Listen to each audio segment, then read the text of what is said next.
मंगळारा दिवचले चेंबरात घेतिल्ल्या पत्रकार परिशदेत उपजिल्लोधिकारी तळवणेकार हांणी अर्ज सादर करपाचे प्रक्रियेविशीं म्हायती दिली। म्हायती नाशिल्ल्यान 2014 पयलीं घरां बांदिल्ल्या घरमालकांनी सनद घेवपा खातीर अर्ज करूंक नाशिल्ले। तांकां अर्ज करपाची संद मेळटली। मजगतीं 2016 ह्या वर्साच्यान सनद मेळपा खातीर अर्ज सादर करपाचे प्रक्रियेक सुरवात जाली।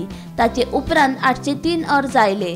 तातूंतल्यान 753 जाणांक सनद दिला, जाल्यार जमीन मालकी हक्का खातीर 497 अर्ज आयल्यात, अशी माहिती तांणी ह्या वेळार दिली।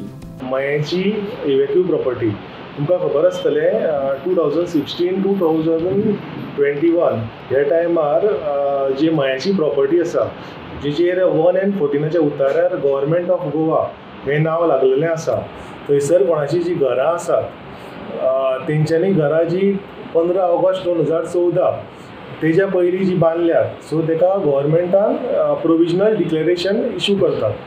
सो हे ऑलरेडी प्रोसेस स्टार्ट जाल्लो 2016 ते 2021, पूण अशें आमकां कळपाक येयलें, सरकाराक कळपाक येयलें की थोड्या लोकांची घरां आसात जी 15 ऑगस्ट 2014 पयलीं तेंच्यांनी बांदलेली, पूण तांकां due to lack of knowledge की अशें आमी प्रोसेसींग करता गव्हर्मेंट, की तांकां खबर नासलें म्हणून गव्हर्मेंटान कितें केलें, ती डेट आतां एक्सटेंड केला, म्हळ्यार परत स्टार्ट केला 90 days पिरियड। आतां 10 जुलयाक स्टार्ट करतले आमी एप्लिकेशन घेवपाक आनी 7 ऑक्टोबर म्हणल्यार कंप्लीट करतले till 90 days period.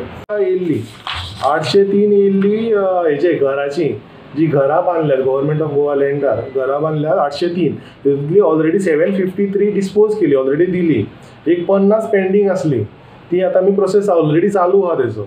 Even for agriculture land 497 येयल्ली, सो भितरली 150 ऑलरेडी आमी नोटिसी इश्यू केला, बाकीची ती पेंडींग आसा, सो ती चालू आसा, ती ऑलरेडी आमी आतां कंप्लीट करतले, तो प्रोसेस चालूच आसा।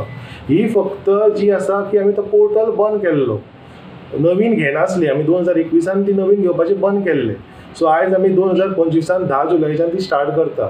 सो कोण जे भितर वंचीत जाले, जेंकां मेळोंक ना एप्लाय करपाक, पूण तेंची घरां आसा, तेंचे कडेन डॉक्युमेंटरी एविडन्स आसा, सो तेजें घर आसा, सो तेंच्यांनी डॉक्युमेंटरी एविडन्स सबमीट करपाचो, आमी मागीर ती प्रोसेस करतले, हियरिंग घेतले आनी प्रोविजनल डिक्लेरेशन इश्यू करतले। गोमंतक टीव्ही खातीर दिवचलच्यान रिपोर्टर तुकाराम सावंत।